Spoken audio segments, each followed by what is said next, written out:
Hebrews, Hebrews, Hebrews. This is Prophets of Awakening. This is our Women's Advanced Bible Study, the 9th of November, 2023. Okay, the topic inside the room is the Simpson predictions for 2024.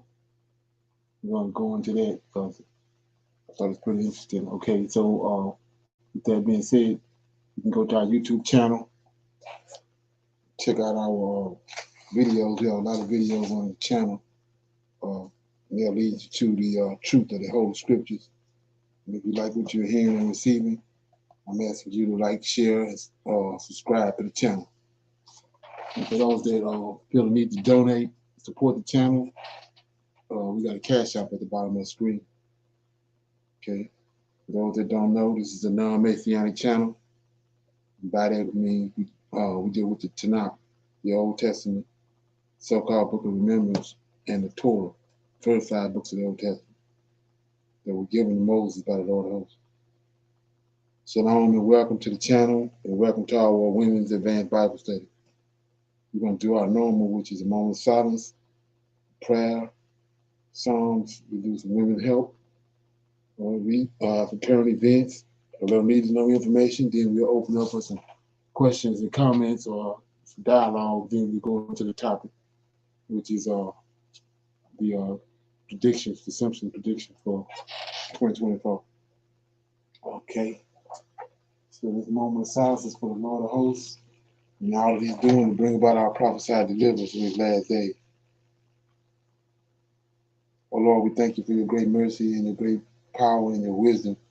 And we tarry waiting for your powerful deliverance of your people Israel. We come this day, doubtless that you will appear and that you will gather your nation from among these wicked Gentiles. Tarry not, O Lord, for the latter days are here, and we are waiting and watching for you. Peace be unto you. Okay, we're going to read the Psalms. Shalom. Yes, I'm going to read Psalms 100. Make a joyful noise unto the Lord, all ye lands. Serve the Lord with gladness. Come before his presence with singing. Know ye that the Lord, he is God. It is he that hath made us, and not we ourselves. We are his people, and the sheep of his pasture. Enter to his gates with thanksgiving, and into his courts with praise. Be thankful unto him, and bless his name. For the Lord is good, his mercy is everlasting, and his truth endureth to all generations. I've read Psalms 100, 1 through 5. What I got out of this is praises. We can praise the Heavenly Father with our voice, reading, speaking. The highest praise is to sing out loud to the Lord, give him praise in the way of singing. And it says to, like verse 1, make a joyful noise unto the Lord, all ye lands, everywhere. Wherever you are, you can praise him. You don't have to be in a special place. You can be anywhere and praise him. And praise him with joy. Not that you have to get up and, when you want to get something done or want the Heavenly Father to do something, then you sing, but do it out of your heart. praise Him, sing, give Him. I believe that's a joyous return to the Heavenly Father, to the Most High, that He hears you in your conversation with Him in a song. Okay, anybody else? Yeah, David Shalom. understood that. Okay, go ahead. Shalom, Go ahead. everyone. Yes, sir. Shalom. I was just going to mention the three things that were mentioned in verse 3, right? The causes for serving the Lord, right? And it is where it says, you know, the Lord is God. He had made us, and we are His people. We are His chosen people. So, as Sister Cheryl was speaking on this, it says, "Serve with gladness, a psalm of praise." So, I was looking at that as a psalm of praise. Is more like, you know, what they use today is a psalm of thanksgiving. You know, we just thanks, you know, the Lord for everything. So I was just really focusing on verse 3. Okay. Yeah, so it says David understood, and all our forefathers, righteous, the righteous ones understood that praises go up and blessings come down. The more you praise, the more you get blessed. A lot of times when you got drama going on, you can just praise the Most High, Lord of hosts, and that be suffice. Yeah, is there something? Yes, Yes, sir. sir. Oh, okay, we got women's health. Mom, Yes. Shalom, everyone. Please note that the information that is shared is intended for general, informational, and educational purposes only and is not medical advice or recommended treatment. Tonight's discussion is on herbs, fruits, and vegetables to alleviate excessive phlegm and mucus in the body. So, what is phlegm or mucus in the throat? Throat mucus, also known as phlegm, can be described as that uncomfortable feeling that you experience when the mucus in the back of your throat becomes thick and you get that natural feel to clear your throat with coughing. Phlegm is slightly different from mucus, as it comes from the lungs and not the nasal passages. Phlegm tends to collect and congest in the chest and throat region. It is usually expelled from the mouth when you cough, and it leads to constant throat congestion, constant throat clearing, coughing, and at times shortness of breath. Phlegm or mucus can be caused by common colds, flu, dust, chemical fumes, smoking, asthma, bacterial or viral infections in the lungs. Mucus can be a double-edged sword as it provides, sorry, excuse me, as it provides a protective lining for many of the organs and systems of the body. But when our mucus cells become chronically irritated, they start to overproduce mucus. Excessive mucus can congest these organs and present itself as varying health conditions in the body. The color of phlegm will be white, but if your phlegm is yellow, that is an indication of infection. If the presence of blood is in your phlegm, it can be an indication of bronchitis or even the sign of a major illness. And if your phlegm is green, that is an indication of pneumonia. Phlegm color can be a very important indication of your health and should not be ignored. When treating excessive amounts of phlegm, herbal remedies are known to offer tremendous relief.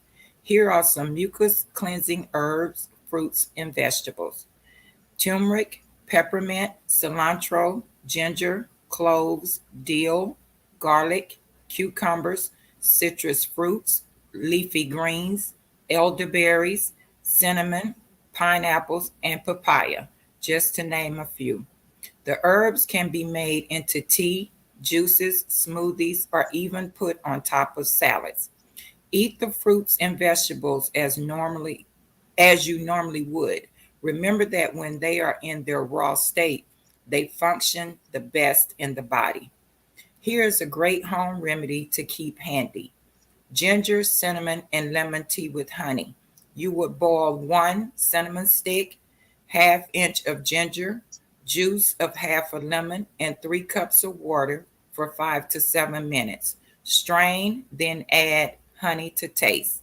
This simple tea will expel mucus from the lungs, kill bacteria in the mouth, and support your immune system. I will be reading Deuteronomy chapter 7, verses 7 through 9. Verse 7: The Lord did not set his love upon you, nor choose you, because ye were more in number than any people, for ye were the fewest of all people.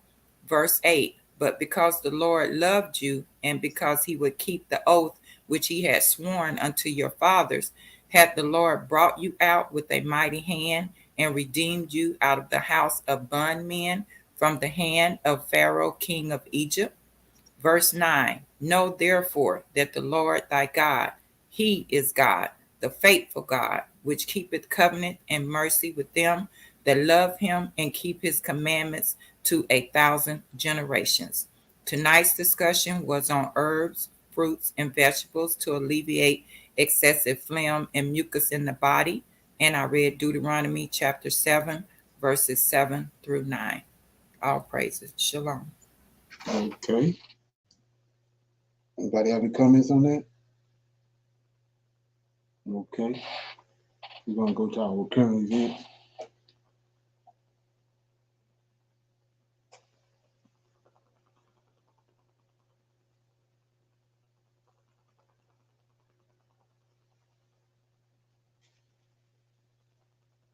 Do you want to know what the stock prices?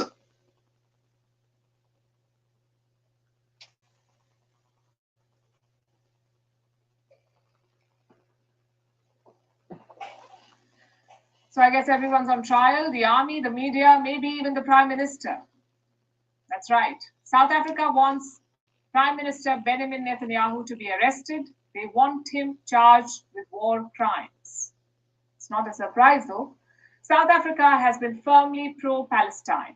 They have criticized Israel's war. They've also reached out to Hamas. So calling for Netanyahu's arrest was just around the corner. Nonetheless, let's take a closer look at what's happening.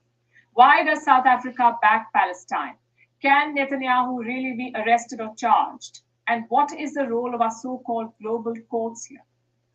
Let's start with the first question. South Africa has a lot in common with Palestine, like colonialism and discrimination. So their leaders have always sided with Palestine, even Nelson Mandela.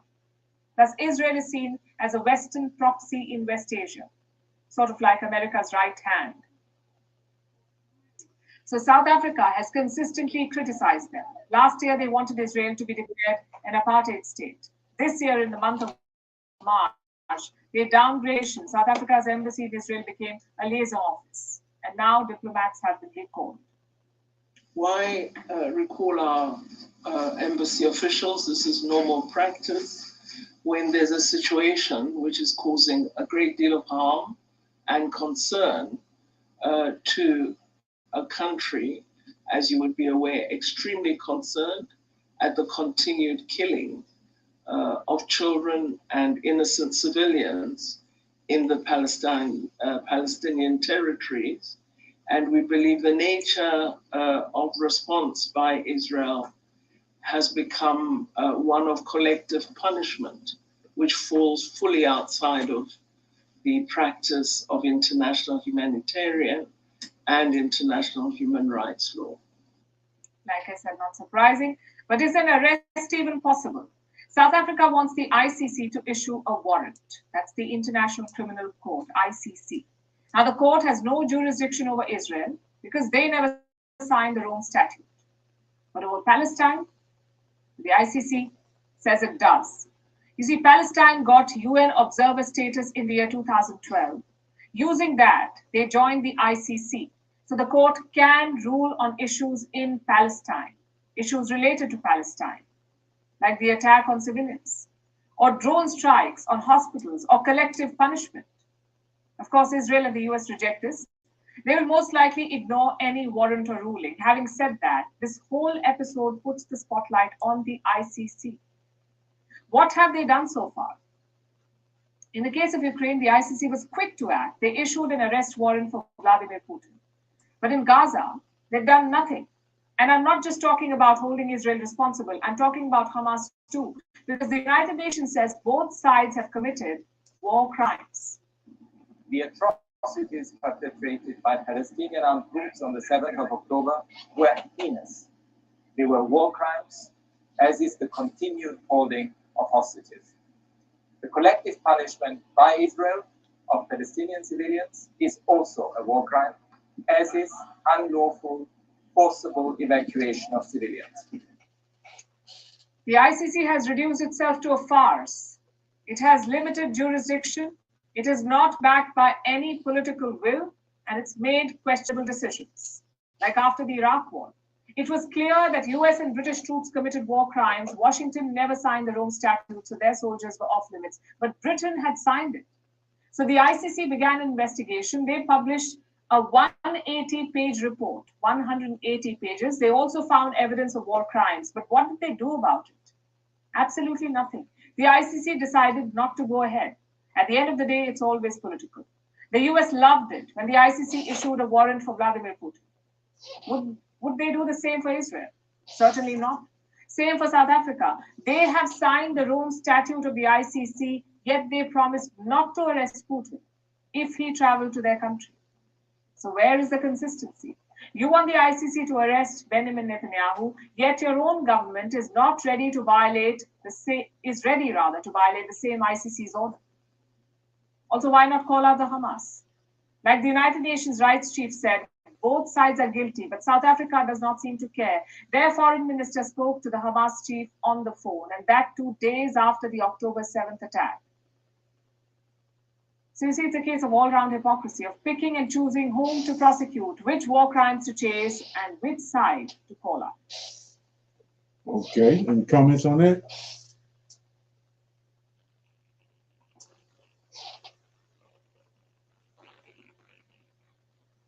Okay. When we think about the wealthiest families in America, it begins with the Vanderbilts with me, right?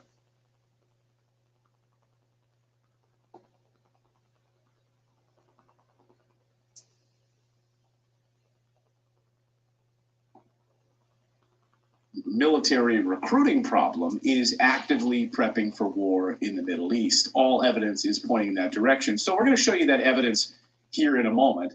But here's a question. Would you be comfortable sending your son or daughter to die in the Middle East right now? So you have to ship them off to fight in Gaza, to fight in Israel, to fight in Iran, to fight in Saudi Arabia, to fight in Egypt. Would you be okay with sending your American son or daughter off to die in the Middle East? Well, let's reframe the question based on how it has been in the last 20 years. And the class and race of people who have been dying in the Middle East for America's endless war. So would you be willing to send poorer people for this war? Maybe not your kid, but maybe underclass people that you don't have to see every day. Would you be okay with that? Because that's how we have been living. Right, unless we have a draft. But I mean, well, yeah, your son or daughter or people or lower class individuals who are not as well off perhaps as you are, would you be okay with that?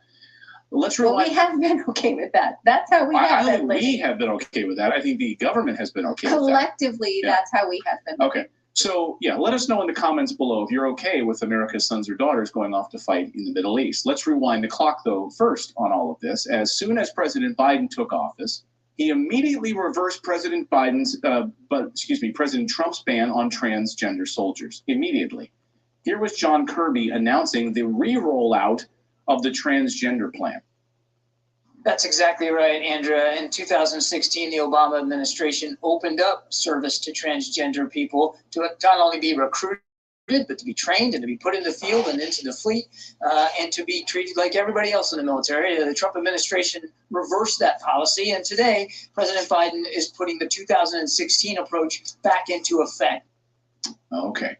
So then earlier this year, the Biden administration and the United States military then doubled down on their diversity recruitment efforts. Of course, you'll recall the recruiting, forget about recruiting for white people. Like That is so old school. We don't recruit for white people anymore. That's so World War II. No, instead, if you're a transgender person or you're overweight, you're welcome to join the U.S. military. We'll accept you with open arms. And heck, if you're transgender, overweight Asian person, then step right up, because American taxpayers will even pay for your gender reassignment surgeries, as we reported here on the show. You don't have to be Asian. No, but I'm just trying to be as diverse as possible. Can you be overweight, Asian, transgender? And then, man, you're going to go right to the head of the class. So newly released documents, of course, show the United States military's policy on transgender members includes provisions to skip deployments altogether and receive indefinite waivers for grooming, physical fitness, and drug testing indefinitely.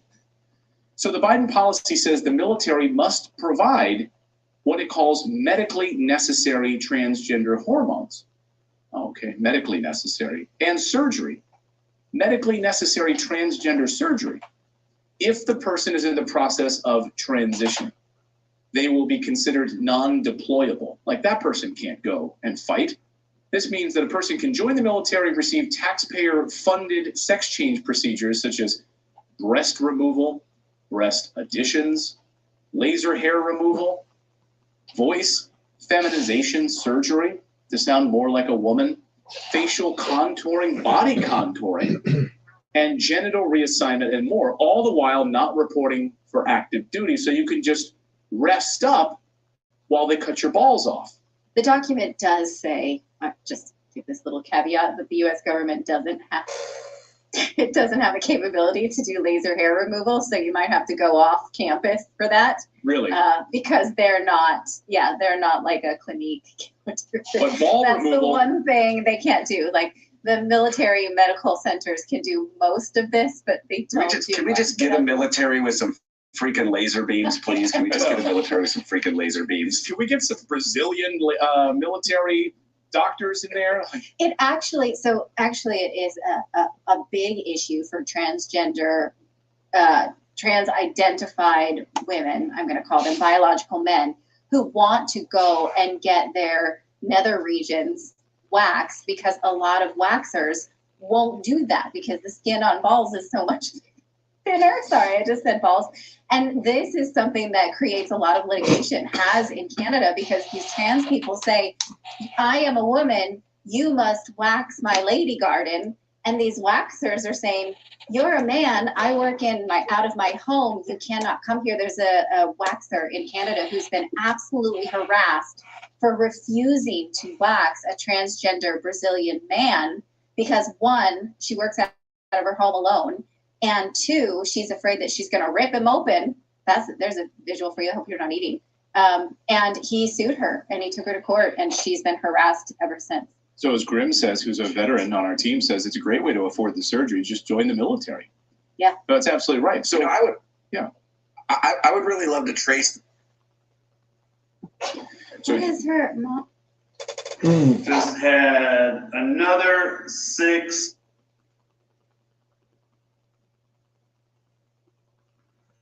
Do with anything. Exactly, but they want to highlight the fact that she has lesbian moms. So that's the whole point. And that she's been fighting for freedom since she was 6 years old. Right. The freedom of the LGBTQ people. And actually, it looked like when she was jumping over that wall, it almost looked like it said LGBTQ on her military shirt. Yeah, might have. Could I? So if you have straight parents, you don't have that same motivation. Right. Yeah, clearly you're only, the strength comes from having 2 lesbian moms. Like that's how you get your strength, right? So here's another diversity ad they rolled out this year. See if you can spot the token white people in a bus full of diversity on their way to join the military.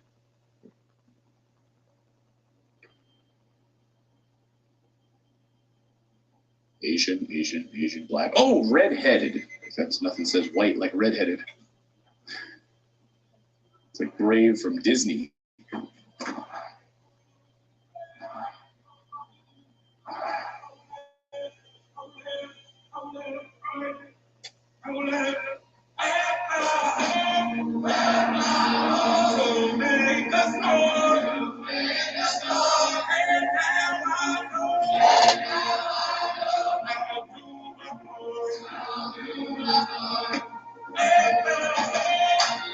Okay.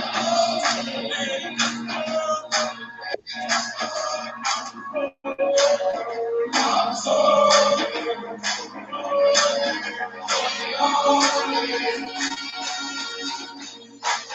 it's all about diversity. All about diversity. That's what these ads have been like over the past year and a half to 2 years. It's been all about diversity. And we just showed you some of the lighter versions of it. There's actually been some more extreme versions of it, by the way.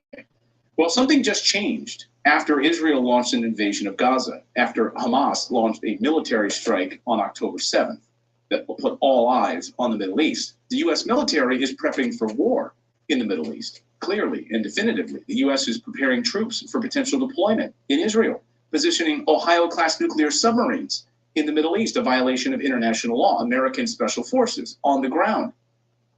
U.S. bases being used to house thousands of American soldiers. Yeah, it's Women's Night. So the U.S. has even announced the arrival of the nuclear submarine. Like they posted on Twitter, like, let us know, we're ready to go.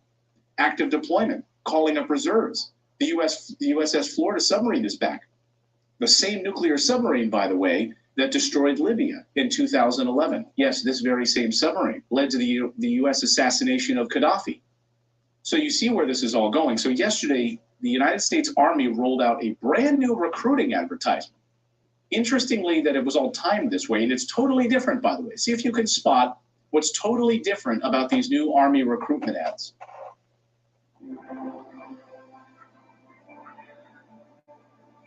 Stand up!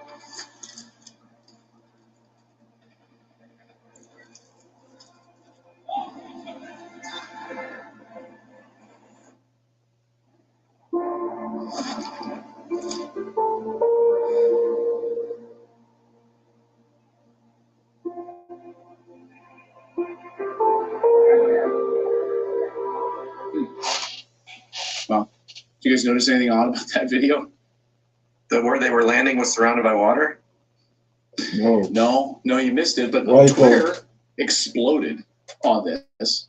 Here's just a few responses. Here's Bashar al-Assad's PR department. I love this Twitter handle. Bashar al-Assad's PR department says, can't hit those recruitment goals, so you're trying to reach out to Midwestern and Southern white guys. Yes. Of course, that was what they always did. Raw Egg Nationalist says the advert is full of white men. Dog, we're going to war. Here's another one. Okay. Anybody got any comments on that? That is just so bizarre to me. And it's like Biden has turned this military into a social experiment. You know what I'm saying? They're spending again excessive amount of money on doing these things and allowing them to join the military, right? When you have veterans that have been injured during these past wars or whatever, and is fighting to even receive a great percentage, of VA benefits. Right. It is just so bizarre to me how you have to constantly fight to receive VA benefits that are due to you from serving in the military, but now they are allowing any and everybody to join the military. You used to couldn't even join the military if you were diabetic. Oh yeah, exactly. Yeah, the recruitment down goals are so low. They're trying to get in it. They let me and everybody in. That's one of those signs of a country going into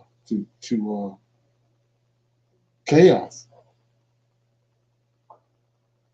Yes, sir. Okay. And then if anything happens during surgery, Brother Leonard, or whatever, right?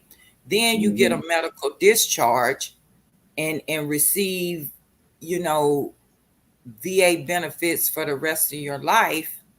And really you have to look at a lot of them are going to join because of that. They're going to get free service. Right. They're not coming out of pocket for, thousands of dollars. That's just, it's baffling to me. It's crazy. Right. It's the same with reparations. You know, they look what they're doing with the migrants. I mean, that's like a slap in the face. You giving the veteran hell to try to get his ratings up, and you won't give the people that built the country, they do reparations, but you spending all this money on these migrants. Yes, sir. That's a slap in the face. Yeah. It's true. Yes. Yes, shalom. That's just like when they were saying 40 acres and a mule, and then turn around and give it to uh, others to start up their own land in the West. Right. Exactly. Gave it away. Is there some? Okay, you got a little need to know information right here. Are you enjoying the video? If yes, please like and share the video. This is only focusing on its interests when it comes to the Israel-Hamas war. But if that's the case, who will find the solution? China has presented a way to end the conflict without considering its interests. It's because for China, thinking about interests in a war is immoral. So before any other nations or even the UN, China presented its solution. And the solution is the same as it was before the recent conflict started. But will this solution be accepted by the West? Let's find out. Welcome back to another exciting episode of our channel. Innovation Diary brings you China's innovation stories, projects, and growing influence in different parts of the world. If you are new to the channel and enjoy learning about fast-paced modernity, especially China's development and growing power, you will find our videos intriguing. In this video, we will discuss why it is very unlikely for the US to accept China's solution. We will also talk about the solution China gave in detail and how it will affect the West negatively. Watch the video till the very end to know if the West will ultimately listen to China. Let's get started. China is urging the world to find a peaceful solution to the long-standing conflict in the Palestinian territories. The Chinese government emphasizes the importance of relevant countries maintaining calm and showing restraint in their actions. They also stress the need for these nations. Paying your bills on time raises your credit score, right? Wrong. In fact, this is An unbiased stance, work to reduce tensions and avoid further harming regional and global security. In addition to these calls for peace, China is a strong supporter of the United Nations' role in resolving the Palestinian issue. China hopes that the UN can play a vital role in finding a peaceful and just solution to the ongoing conflict. Furthermore, China has proposed its plan for peace in the region. We have covered what role China can play in solving the conflict, but we have not yet talked about what is China's original solution to the conflict. China's stance on the Palestinian question is based on the principles of fairness, justice, and stability. They encourage all parties involved to approach the issue with an open mind and a commitment to peace. China stresses that relevant countries should remain calm and exercise restraint in their actions. Escalating the conflict can lead to further suffering and instability in the region. Therefore, maintaining a calm and composed approach is crucial. This approach is truly opposite to the US's approach, as they suggest supporting Israel rather than Palestine. But China doesn't want that. China believes that all parties should adopt an objective and just position. This means considering the rights and needs of both the Israeli and Palestinian people. A fair and unbiased stance is essential for achieving lasting peace. The Chinese government urges nations to work towards reducing tensions in the Palestinian territories. Efforts should be focused on de-escalating the situation and preventing further violence and conflict. China is also concerned about the impact of the Palestinian conflict on regional and international security. They emphasize the need to avoid actions that could worsen the security situation in the area and beyond. China believes in the importance of the United Nations' role in addressing the Palestinian question. The UN has a history of mediating conflicts and finding peaceful solutions, and China supports its involvement in resolving this long-standing issue. China has put forward its plan for peace in the Palestinian territories. The solution China gave aligns with the solution China was giving before the Israel-Hamas war started. So to understand this, we need to first talk about how China wanted to solve the conflict before the war even started. Before we continue further, tell us, are you enjoying the video? If yes, please like and share the video and subscribe to our channel for more videos about China's development, power, and influence on the world. Let's continue now. In June, the president of China, Xi Jinping, had a meeting with the president of Palestine, Mahmoud Abbas. During their discussion, President Xi Jinping put forward a three-point plan. This plan has important ideas for creating a new country called Palestine and making sure there is peace in that region. One of the main ideas in the plan is to create a brand new country called Palestine. This country will have full control over its affairs. It will be based on the borders from 1967, which is a significant point in history for this region. The capital city of this new country will be East Jerusalem.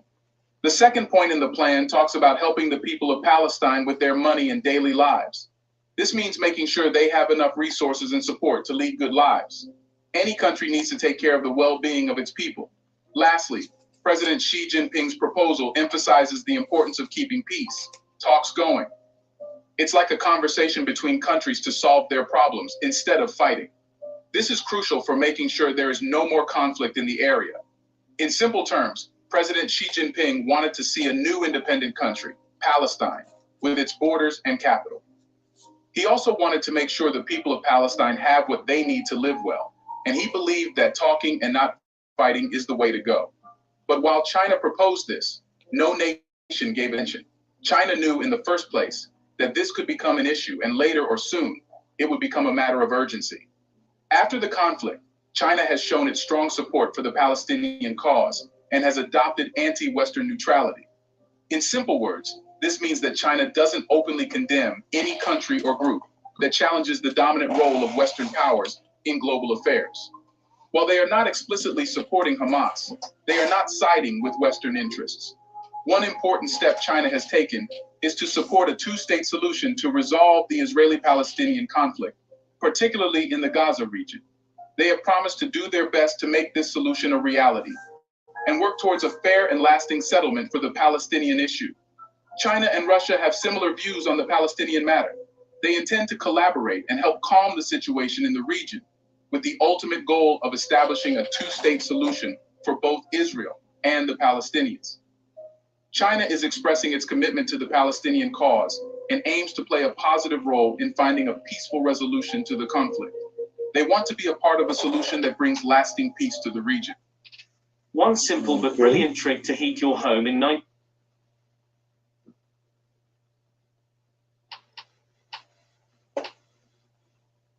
and assigning blame, China emphasizes the need to address the root causes of the conflict and work towards a peaceful resolution.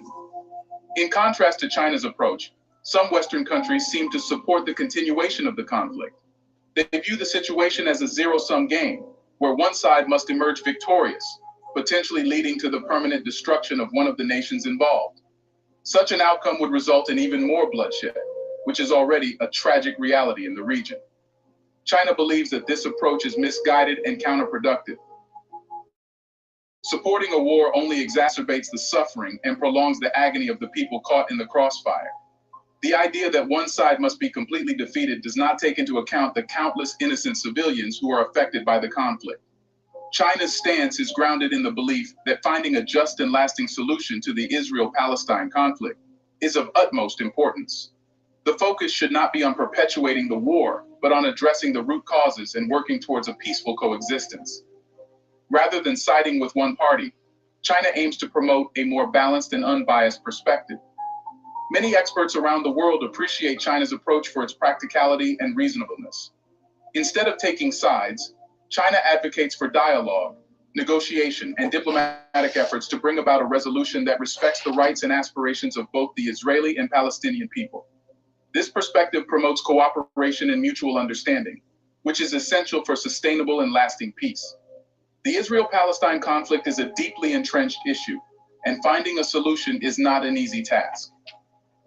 China's approach of looking at the situation without bias and addressing the underlying causes is a more sensible and constructive way to deal with the conflict.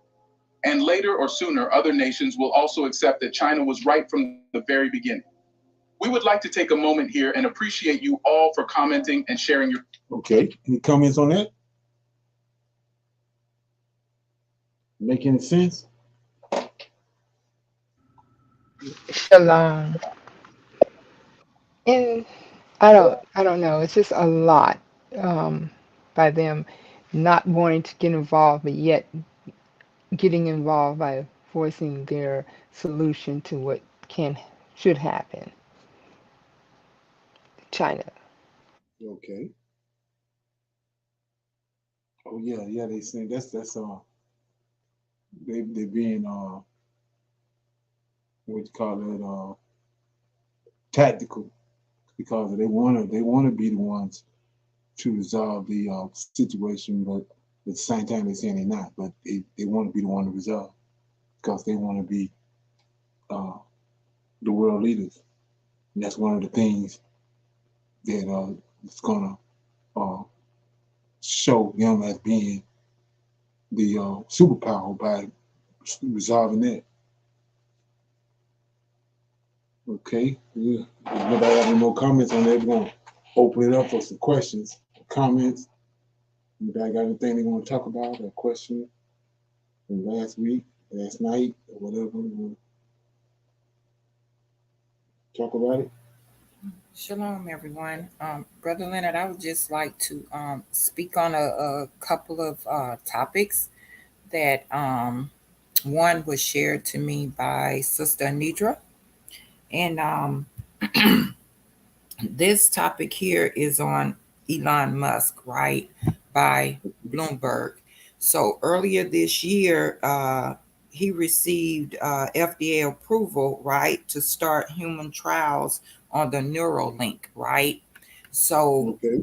yes, sir. So, which will be a chip that's implanted that acts as a Fitbit in your skull, right? So, it says thousands of people have expressed interest in receiving one of Neuralink's brain implants, right? And so it says that the company had yet to implant its device in a human, but aimed to operate on 11 people next year and more than 22,000 by 2030. So they just continue going on with trying to alter the body and continue to do things that has nothing to do with us.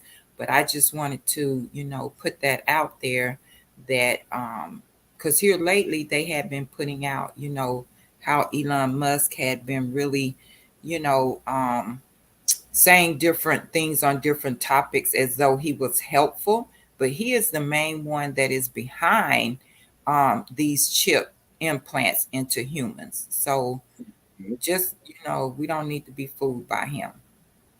Okay. And the other topic was I read an article today when they had the Alabama brawl, the co-captain, right? Yeah. In that he's going to be charged with third degree assault. Isn't that something? The And black dude. yes, the co-captain Damian Pickett, right, Mm-hmm. of the co-captain of the Harriet II riverboat was charged with third degree assault in order to appear before a judge on November the 21st. So I tell you, we cannot win. I don't care what direction we go. And I think we spoke of that the other day, where racism is everywhere. We cannot win. It's in the police station. It's in the courts. It's the lawyers. It's everywhere. Oh yeah. There's so you can't. It's impossible for for a brother or sister to get off scot free. They ain't gonna let it happen. Exactly. Right. And then they're gonna push it off down the road too, to when everything die down. So nobody's focusing on what they really done. Unless Right. just cross it. Yeah, because they could start. That would if they did that when it first happened. Negroes been in the streets all over America, but they didn't let it die down. It's under the radar, and they make their decision, their racist decision. Right. Because I think it happened back in August or something Yeah, like that. yeah, And here it is, November. Yeah, he appears before the judge November 21st. yeah. Died down. Is this something? Okay. Yes, sir. Anybody else? Shalom. On the point, on the one that Michelle was talking about, Elon Musk with the chip, um, Bill Gates, he also introduced it in 2010, and he talked about it again during 2019 when we had the COVID-19. Okay. Yeah, when you go back and do the research on that, um, that's one a part of it. And it's not really talked about, but that's what those angels was doing, tampering with DNA, because they intellect, and they just because of who they are, they came to the planet, they came down here tampering with stuff. Like they say, you was getting one of the ways you was getting it, you was getting half animal, half man, and all this different stuff because they was having intercourse with those animals, but they also was dealing with tapping with their DNA. A good movie to watch on that is Prometheus. Yeah.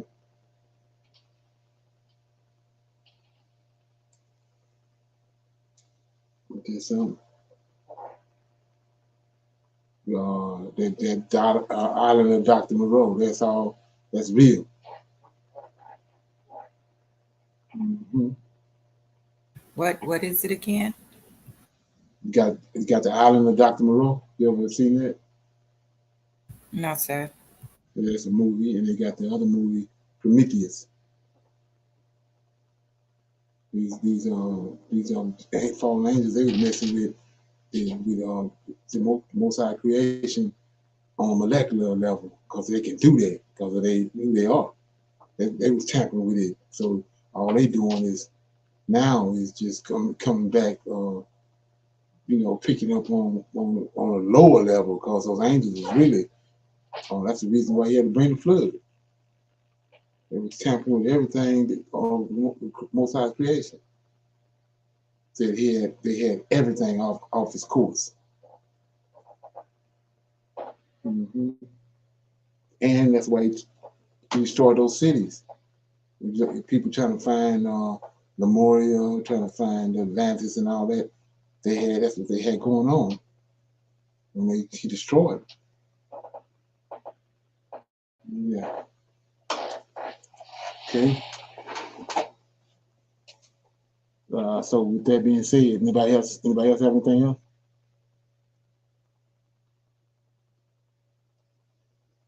Okay, let me play a little bit of this, then we're going to the topic.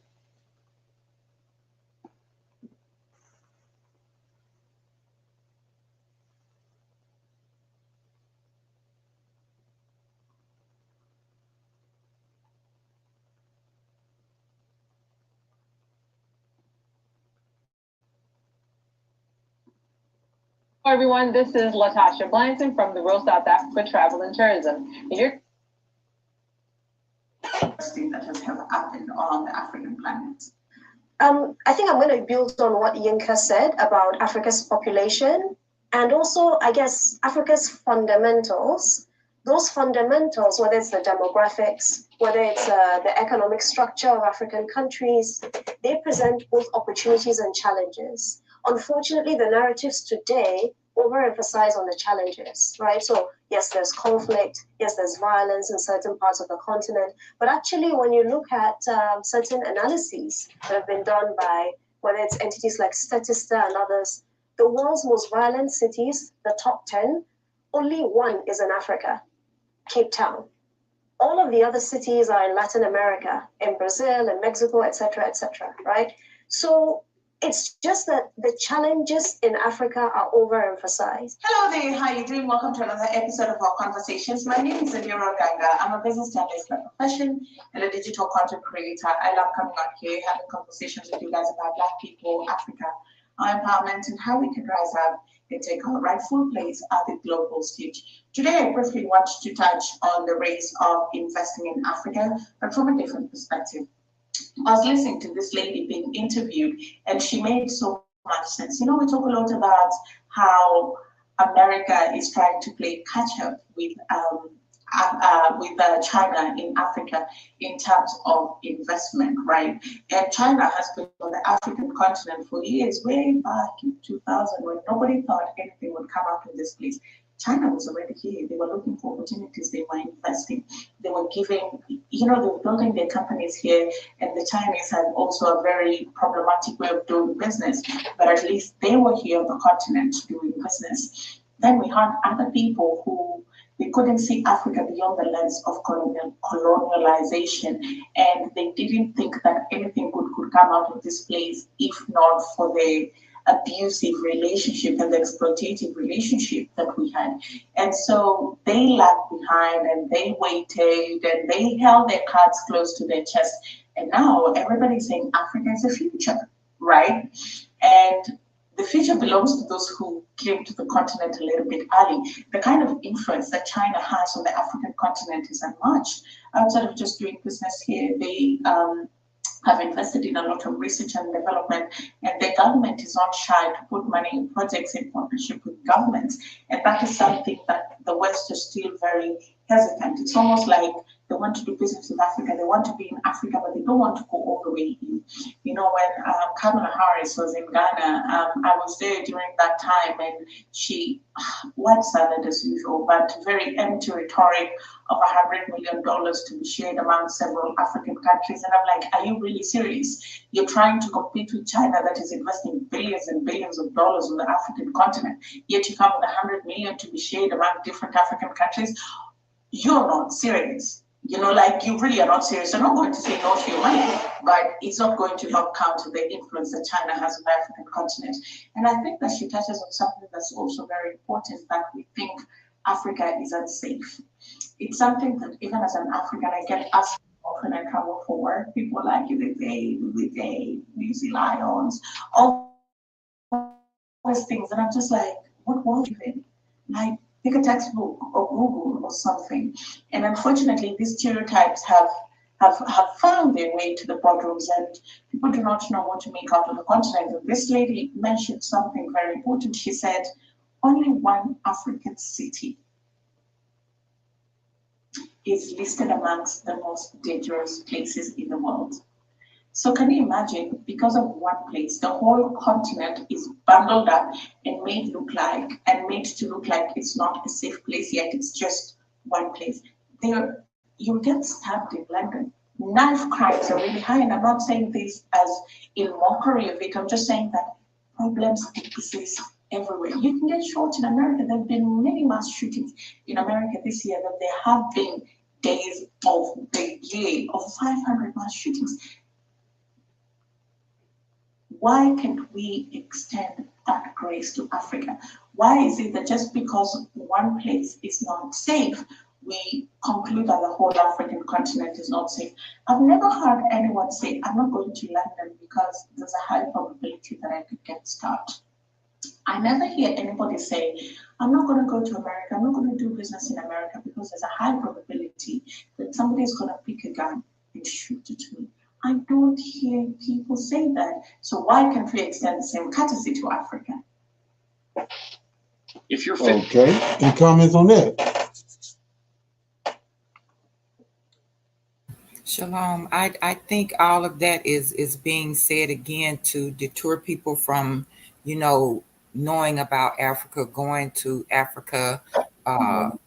Yeah, like she said, you don't hear anybody saying that I'm not going to the US because, I'm afraid I'm gonna be shot, or I'm afraid of the police, or they say, Chicago is bad or whatever. You can't, lump them all together.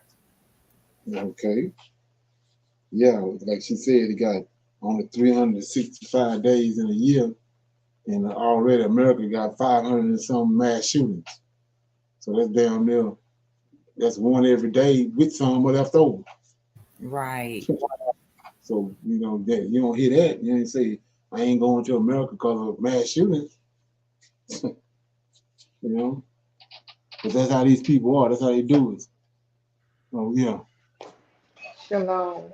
And Okay. also, she's saying about China doing this in being business, but they are they are giving them these things, but they are in a debt to China. They're not asking for the money right now, but they have the ports, they have the airport, they have all these things that they're doing, building houses for them and all these things, but they're in debt to China. But they're Right. making it seem like they're just a business um, negotiation opportunities, helping. But when they tell them, here's $2 million for y'all airport or $20 million for your airport, don't pay us right now. They can add up all the ports and the airports and all those things at one time and say we want our money, but they can't give it to them in such a way, all at one time. So they're in the debt to them. Right. Yeah. It's call them debt traps. Into some. Okay. Anybody else got anything before we start play this video? Like I was saying, it's about the Simpsons. You know, the TV series The Simpsons, and they have some kind of bizarre way of putting stuff on these shows that actually come true. And so we're gonna check that out and see what they got to say about 2024. It's like I was saying about the money. You know, they got this big water event that's supposed to happen in New York. And it's only $100 bill. They had the Oklahoma City bombing on $100 on the money, and it came to pass. They had it on the money before it happened, and they had 9/11 on the money before it happened. So you can rest assured that this, whatever it is, it's gonna go down to New York. It's gonna happen. But the Simpsons be doing the same thing. So let's check it out.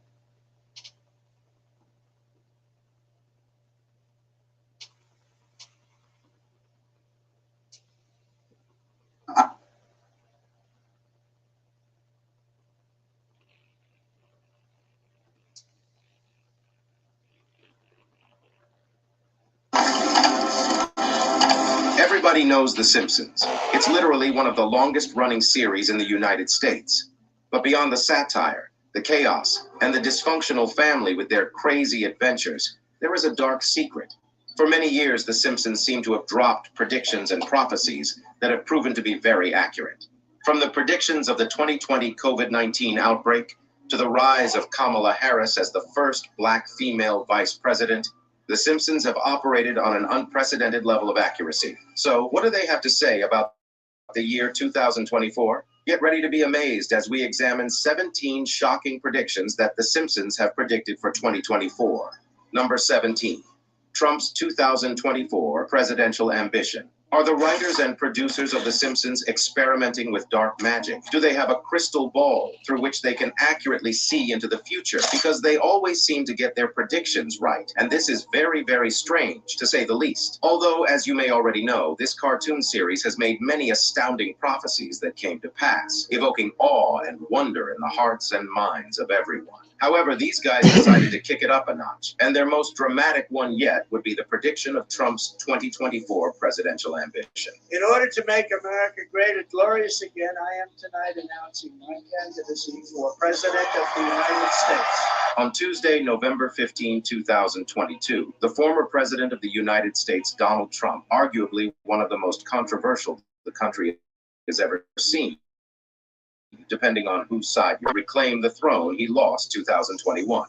But just as I promised, I am your voice. In his usual grandiose fashion, Trump took to the stage and proclaimed his ambition with these iconic words. In order to make America great and glorious again, I am tonight announcing my candidacy for President of the United States. That was when the screenwriter for the series, Al Jean, decided it was their time to shine again. Sharing a scene from a 2015 episode of the animated series, Mr. Jeans showed the world that somehow they had predicted this way before Trump ever declared his intentions. In the 2015 episode titled Bart to the Future, Homer Simpson can be seen as he seems to fly past a sign in the background, which read Trump 2024. Coincidence? This was even before Trump was ever president. So this revelation has been driving everyone crazy online. But as crazy as this prediction is, this next one takes it to another level. Number 16, AI robots take over. Apart from the wild antics of the characters in this show, and the fact that The Simpsons is a really good series, which depends entirely on your preference, one major thing that has made it a fan favorite is the seemingly accurate predictions. This one is even stranger than the first. Although the show is reputed for predicting the advent of many innovative technological gadgets, you will agree that this one is too accurate to be more than just a coincidence. Let us take you on a journey back to episode 17 of the series' 23rd season. In this episode, there's a scene where Homer lost his job due to the fact that his employer replaced all the human employees with robots. Ladies and gentlemen, meet the future masters of the human race.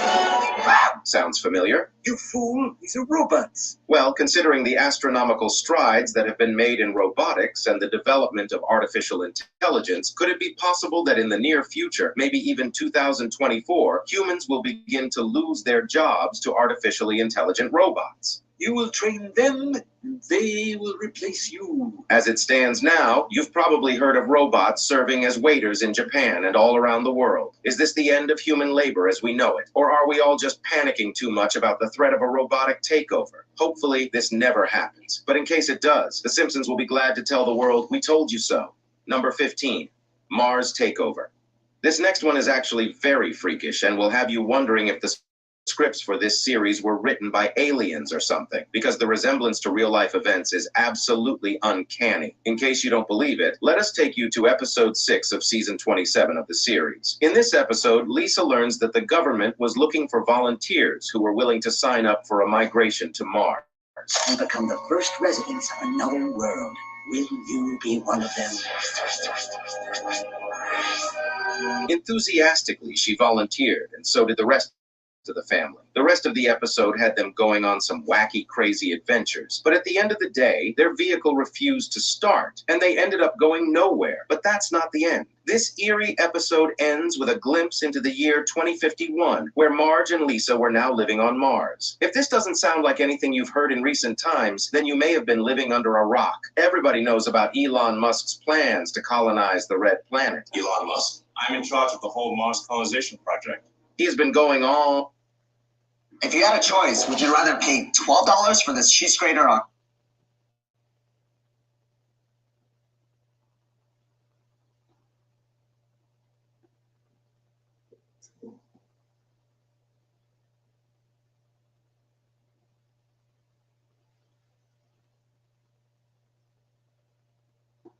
Even established his own private space exploration company for that sole purpose. Why do the dates scheduled for the Mars launch in this Simpsons episode have a striking resemblance to Elon Musk's plans? Is there something the writers and producers are hiding from us? For now, we will agree that it's all coincidence. But this sort of coincidence is sure to raise many, many questions in the minds of anyone who has seen this episode. Number 14, virtual reality food. Yes, you heard that right. Strange as it seems, there is an episode of The Simpsons where the characters feast on a delicacy of digital food. How is this possible, you ask? See for yourself in this spectacular episode, which features a scene where Homer and Marge can be seen feeding virtual fudge through a straw on the back of their virtual reality headsets. While this remains one of the wildest predictions made in this show, there might be a little element of reality to it. Before you discard this one as something that can never ever happen, allow us to introduce you to Aero Banquet's RMX, a culinary experience like you've never had before. Forget the fine dining of luxurious, exclusive, fancy fancy restaurants and explore what it would feel like to dine in the digital world. Although virtual reality companies have made giant strides in several fields, including gaming, art, and even real estate, but this is something absolutely fascinating. According to the people behind this strange experiment, the aim of the project is to reframe the human perceptions and change the way we experience food. Could we be looking at such an experience becoming commonplace in 2024? Guess we'll have to wait and see. This virtual fudge tastes like crap. Number 13, baby translator. Would you like to know exactly what your little infant or toddler needs whenever they go on a crying spree? Then this next invention is just for you. Okay, this one is pretty cool, but why did the Simpsons seem to have known about this invention way before we did? Also, what exactly is a baby translator? Well, it is exactly what the name says, a device that can finally solve the age-long mystery of what babies really want. My baby translator. Lavish attention on me and entertain me. Maggie, you talk. In episode 24 of the third season of the series, titled Brother, Can You Spare Two Dimes?, Herb Powell, Homer's half-brother, invents this magical device that could translate baby talk into actual speech. Pretty fascinating, right? But could such a device be replicated in the real world? Or is it just a fantastic idea that would never materialize? For most of you saying no, it can never be made into a real gadget, guess you didn't really read the title of this video now, did you? Because a company called Zoundream has finally built a machine that will blow your mind. The Swiss software company claims to have developed a fascinating piece of technology known as that harnesses the power of artificial intelligence to determine what exactly babies want when they cry. Do they need comfort? Are they hungry? Or do they just want you to get your ugly uncle off their faces? You will be able to accurately determine what exactly your baby wants in a very near future, maybe even 2023. Now the big question is, did art imitate life or did life imitate art? We'll leave that for you to decide. Number 12. Female presidency. Is the United States of America ready to put a woman on the highest seat in the country? Are we ready for a female president? Well, there are no questions about the effectiveness of a female president, as women have proven themselves exceptional in the field of politics many, many times. The political landscape of the United States is filled with so many men that very few women have been able to walk through the corridors of power that leads to the White House. But do the Simpsons care about all this technical politicking? Not really. In the episode Back to the Future, Lisa becomes the first female president of the United States of America. Yes, I am proud to be America's first straight female president. In the episode, the country had gone broke due to the terrible financial decisions made by the fictional President Trump, and Lisa had to bring a tax hike to straighten things out a little. But with the 2024 elections coming up, maybe the Simpsons are ready to strike again. Many people claim that this one in particular has already been fulfilled, following the advent of Kamala Harris as the first black female vice president of the United States. But could we take it a step further? Could we be looking at the possibility of having a woman in the Oval Office? Once again, we'll have to wait and see. Number 11, black hole. Here's something that will definitely spook you out of your mind. We travel back to the 24th season of this show, and this time around, we're looking at the second episode, which aired on March 24, 2013, titled Treehouse of Horror 23. This episode follows the adventure of this dysfunctional family as they try to escape the wrath of a mysterious black hole, which threatens to swallow the entire Springfield into a world of darkness and nothingness. After accidentally creating this terrifying cosmic demon, Lisa takes it home to keep everyone safe from it. But as you already know, whenever the Simpsons are involved, chaos most definitely ensues. At the end of Okay. What's the best kept secret about building a six? You got any comments so far? Yes, sir. Shalom.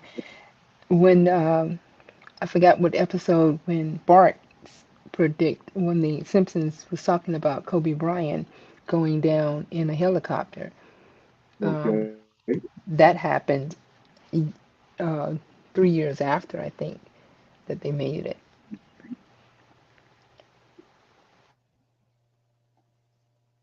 Anybody else? Okay.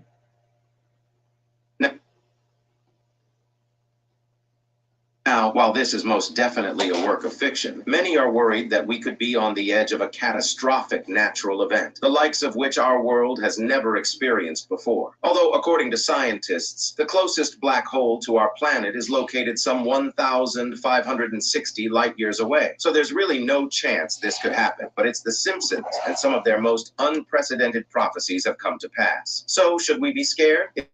Is 2024 the year of the end of the world as we know it? Number 10, hover cars of the future.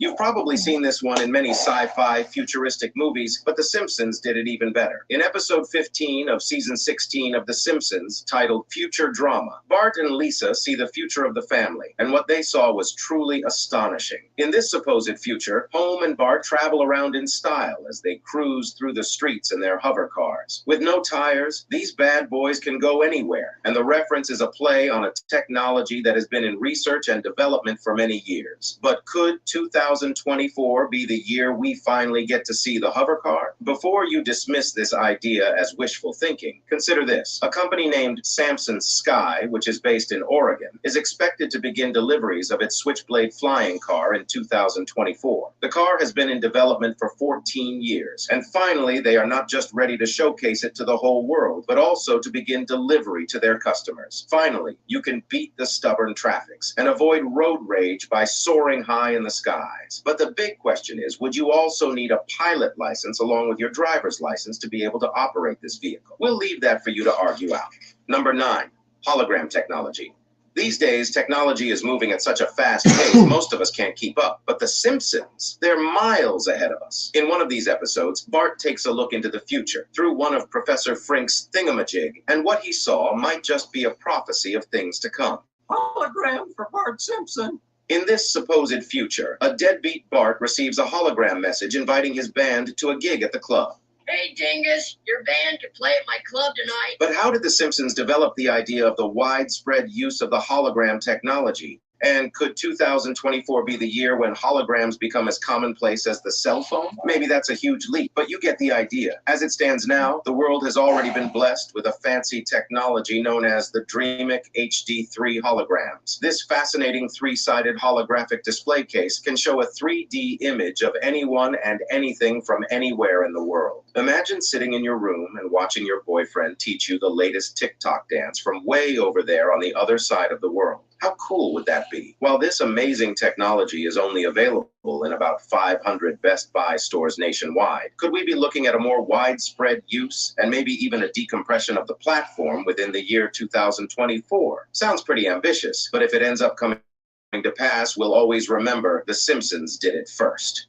Number 8, Ivanka Trump's presidency. Are the writers of The Simpsons obsessed with Donald Trump and his family? Before you answer this, consider the fact that in an episode of the series, which aired in October 2016, the writers dropped a subtle hint suggesting that Ivanka Trump, the daughter of the former U.S. President Donald Trump, would run for president. In this episode, Homer Simpson can be seen wearing a badge that said Ivanka 2028. Could this be another accurate prediction made by this series? Although Ivanka Trump has solidified her status as an imposing figure in the political landscape of the United States, is the possibility of a presidency feasible? But that wasn't the first time Ivanka made an appearance on the show, at least her character did. She was also featured in a 2017 episode where she replaced Ruth Bader Ginsburg on the Supreme Court while modeling a robe and earrings from her collection. Would an Ivanka... The real root cause of snoring is not what you think. Did you know that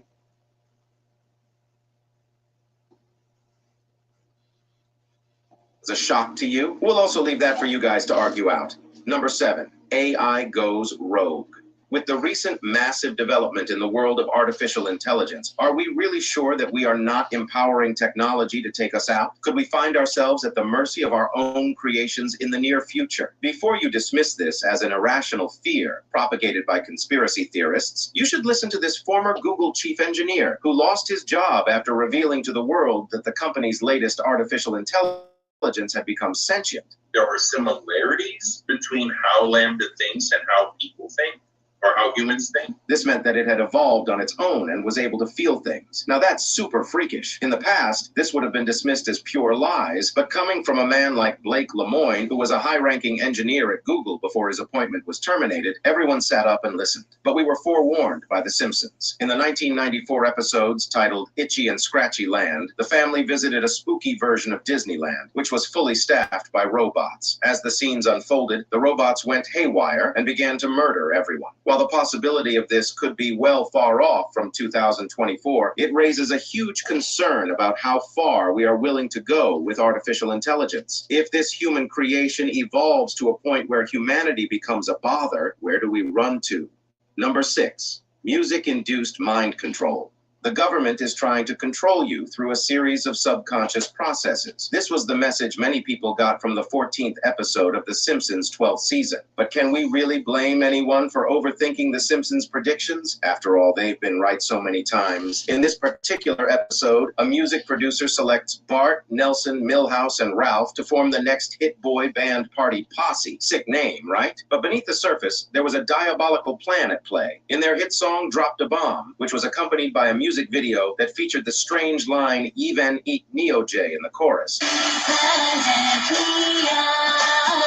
Party Posse subconsciously controlled the minds of the listeners, passing a subliminal message. When you spell this strange line backwards, it reads, "Join the Navy." As the music spread far and wide, it began to take effect on the entire population of Springfield. During a confrontation with the music director, Lisa discovered that he was indeed a Navy lieutenant, and according to him, music had long been used to recruit young men into the military. This was especially true during the Second World War, that is, in the real world. During the war, the United States sought to weaponize entertainment as a form of propaganda, citing cinema as one of the most powerful propaganda weapons at the disposal of the United States. That indeed is a direct quote from the Office of Strategic Services, now known as the CIA. Many people have also been raising questions about the nature of music in this age, with catchy, repetitive lyrics and hypnotic tunes. Have we been silently controlled by the government for many years, unknown to us? Will we see 3. World War III. On November 22, 1987, a special episode of The Simpsons aired on The Tracy Ullman Show. And although it was very, very hilarious, there might be a hidden message in there somewhere. Before you accuse us of grasping for straws, consider the fact that many of the accurate predictions made in this show were sometimes simple side notes that nobody really paid attention to. Anyway, the episode centers around Homer Simpson repeatedly pranking his family with World War III scares. Many times during the episode, he would wake them up, asking them to rush into the fallout shelter, as if it was the end of the world. It's World War III! Would a makeshift shelter in the house of an ordinary American man shield him and his family in the case of a nuclear fallout? We'll leave that for the Mythbusters to figure out. While this episode was considered satire, on the eventual occasion that a serious conflict between the world powers begins to play out, many American households could find themselves reenacting the scenes in this episode. As it stands, we are way closer to this Third World War than we were when the episode aired. First, we had a World War scare in 2020, before the virus came. Secondly, if you study world politics very carefully and the many, many conflicts that have erupted in many places around the world, you will see that our world is not at peace. Although we are not at war, we are far from experiencing a peaceful existence. Could 2024 be the year when everything reaches its peak and all the nations bring out their big guns to wipe everybody out? We certainly... Don't buy another pair of glasses until you've seen...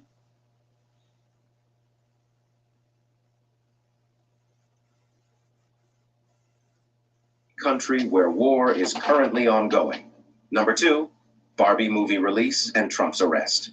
Although this one is not really a prediction for 2024, it still deserves a mention because of how astonishingly accurate it is. You could call it an honorable mention. Remember when Trump got arrested on the same day the new Barbie movie came out? Well, The Simpsons predicted that many, many years ago. An episode in season 5 of The Simpsons features a scene where a news anchor delivers the news of the uncanny coincidence between the release of a new Barbie doll and a president's arrest. In this episode titled Lisa versus Malibu Stacy, news broke of the release of the rip-off version of the Barbie doll. After giving an extensive 28-minute report of the Barbie doll release, the news anchor casually mentions that the U.S. president had been arrested just before closing the show.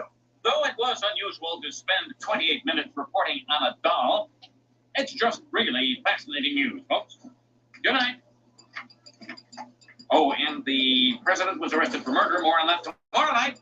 This is reminiscent of the circumstances surrounding the arrest of former President Donald Trump on April 4, 2023, an event that went underreported, as many news outlets preferred to focus on the new Barbie movie. How could this real-life event be so related to a simple fictional comic series? We really cannot tell. This occurrence is a testament to the strategy employed by the media, where much attention is given to an insignificant event when something absolutely major is going on. Have you ever seen your favorite new channel air an extensive report on something absolutely irrelevant while the world burns? That's exactly what we're talking about. It's everywhere and we just can't escape it. Number 1, zombie apocalypse. This one may seem to be more of a stretch, but it's one of the Simpsons' predictions that still hasn't come to pass, so we can't rule anything out. In this chilling episode, a zombie apocalypse takes over the fictional city of Springfield, home to the Simpsons. While the possibility of a real zombie apocalypse is really slim, we can't dispute this as just mere fiction, considering the fact that about 30 of the seemingly simple scenes from this series have come to pass in real life. We will be doing ourselves a disservice by discounting these scenes as mere works of fiction. But at the end of... Okay. In comments. They always will put things in movies and TV shows, right? So they talk about Trump's daughter, right? But you know she disconnected from her father a while back when after he became president. Her and her husband Jared, I think his name is. Yeah.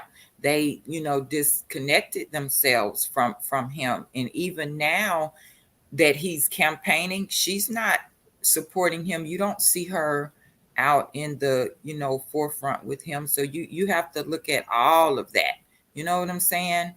There's a reason why, right? So even, this is ironic, but even if you go on Amazon, there's already shirts out that say Ivanka 2028.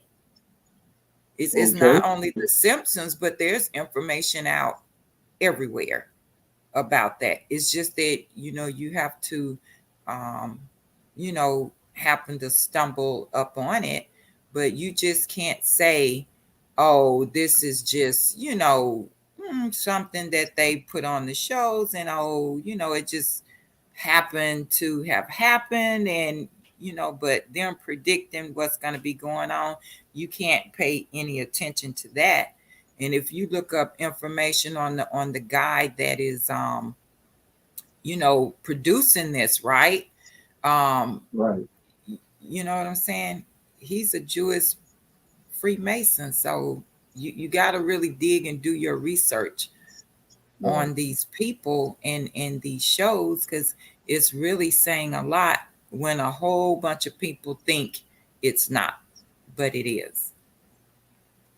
Right, yeah. So the main thing about it that I get out of it is you go back to the New Testament and Revelations and all the stuff in Revelations, that's their end time scenario. So they have technology and they're making this stuff look like it's coming to pass. It's the same thing with this. They got certain people that they deal with, like with Nicolas Cage. He's one that they put a lot of information in his movies. And what his name? Brad Pitt. He's another one they use. And Morgan Freeman. They use them, use their movies, and they come out with these blockbuster movies. And when you understand what's going on, you pay attention to what they have going on, because they use them.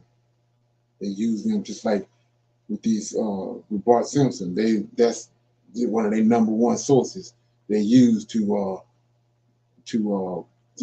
project little things they know gonna happen. They use it. They put it into the movie or into the script. And like you were saying, they are Jews. They run Hollywood. Like they knew 9/11 was gonna happen. So that day, he said none of the Israeli people came into work that day because they knew it was gonna happen. Yes, so, sir. So them, like you say, scribes. The scribes. And we even got a thing going on right now with Hollywood with the guild writers, them scribes. Like you said, is they go about what they call that, where they with the Gentiles, they proselytizing people. They went and proselytized the Khazarians, made them converts, and that's what majority of the people that's over in the land right now they've been proselytized by these Zionists. Obadiah tells you that Esau, full-blooded Edomites are few in number. They small in number, but the people that they proselytize is the majority of the people that's over there. And like just like I was talking to somebody today, they really believe they're Israelites. It's Esau got them brainwashed. You don't just have Israelite brainwashed; they got the whole world brainwashed.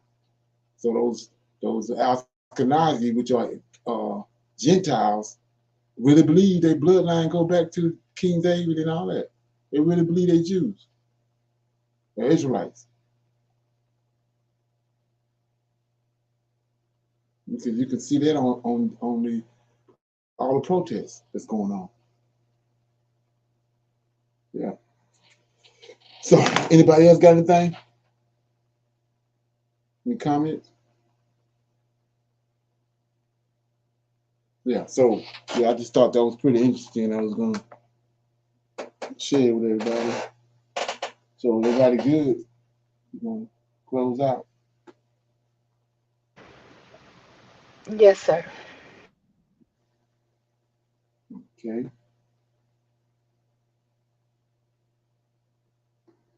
Shalom.